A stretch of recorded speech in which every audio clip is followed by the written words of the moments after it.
Hello friends, షాబాద్లో నరరూప రాక్షసుడు ఈ రాజ్ కుమార్ అనే సైకో నా కొడుకు 6 మందిని అయితే పొట్టన పెట్టుకున్నాడు ఫ్రెండ్స్. ఈ నా కొడుకు అసలు పోలీసు వాళ్ళు ఈ నా కొడుకు ఫస్ట్ బెయిల్ ఎట్లా ఇచ్చినారు, అసలు ఎందుకు వాని మీద నిఘా పెట్టలేకపోయినారు? అందులో వాడు ఏమన్నా అరెస్ట్ అయింది? ఏమన్నా చిన్న చితక పెట్టి కేసు మీద ఏమన్నా అరెస్ట్ అయింది? కాదు కదా, గట్టి కేసే. పోక్సో కేసులో అరెస్ట్ అయిన వ్యక్తిని బెయిల్ ఇచ్చి మరీ పోనైనా బయటకు అని చెప్పేసి దొబ్బినారనమాట. ఆడు గమ్ముగా ఉన్నాడా పోయినోడు?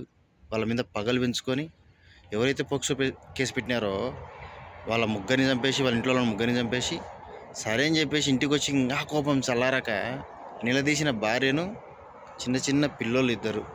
ఘోరమైన అది అసలు ఎట్లా మనసు వచ్చింది ఏందనేది కూడా నాకు అర్థం కావడం లేదు ఫ్రెండ్స్. బాధ వస్తుంది, పిల్లల గురించి తలుచుకుంటే బాధ వస్తుంది.